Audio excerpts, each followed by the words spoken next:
اللہ کی برکت کا واقعات کہا جاتا ہے کہ ایک علاقے میں ایک مہاماری پھیل گئی جس نے انسان اور جانور سبھی کو اپنی چپیٹ میں لے لیا۔ اس علاقے کے لوگ اور مویشی مالک بے حد پریشان تھے۔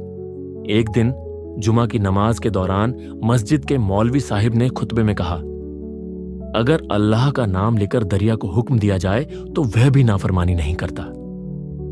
یہ بات سننے والوں میں ایک سادھارن چرواہا بھی شامل تھا۔ مولوی صاحب کی یہ بات اس کے دل میں گھر کر گئی اور اس نے پوری ایمانداری سے اس پر عمل کرنے کا ارادہ کر لیا۔ چرواہا واپس اپنے مویشیوں کے پاس گیا۔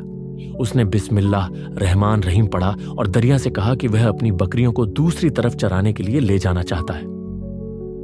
اللہ پر یقین اور وشواس کے ساتھ وہ بکریوں کو لے کر دریا پر چل پڑا اور بنا ڈوبے دوسری طرف پہنچ گیا۔ دوسری طرف کا علاقہ گھاس اور پیڑوں سے بھرپور تھا۔ چرواہا اپنی بکریوں کو چرانے کے بعد اسی طرح واپس لوٹ آیا۔ یہ اس کی دنچریا بن گئی۔ اس کی بکریاں سوستھ اور تندرست ہو گئیں اور لوگوں نے اس کی بکریوں کے بدلاؤ کو نوٹ کیا۔ لوگوں نے اس سے پوچھا کہ وہ اپنی بکریوں کو کیا کھلاتا ہے۔ چرواہے نے ایمانداری سے جواب دیا کہ وہ بسم اللہ پڑھ کر دریا پار کرتا ہے اور اپنی بکریوں کو چرا کر واپس آ جاتا ہے۔ اس بات پر کسی کو یقین نہیں ہوا۔ جب یہ بات مولوی صاحب تک پہنچی تو انہوں نے چرواہے کو بلایا اور پورا واقعہ پوچھا۔ چرواہے نے کہا، مولوی صاحب، میں نے تو آپ کی کہی بات پر یقین کیا اور اللہ نے میرے یقین کی لاج رکھ لی۔ مولوی صاحب نے خود یہ تجربہ کرنے کا فیصلہ کیا۔ صبح کے سمے پورا علاقہ اکٹھا ہو گیا۔ مولوی صاحب نے دریا پر چلنے سے پہلے ایک رسی منگوائی، اسے پیڑ سے باندھا اور اپنی کمر سے بھی باندھ لیا۔ ڈرتے ڈرتے انہوں نے بسم اللہ پڑھی اور دریا پر قدم رکھا۔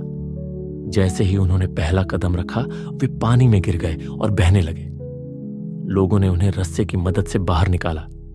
یہ دیکھ چرواہا حیران رہ گیا اور کہا، مولوی صاحب، آپ کی بسم اللہ کا اثر کیوں نہیں ہوا؟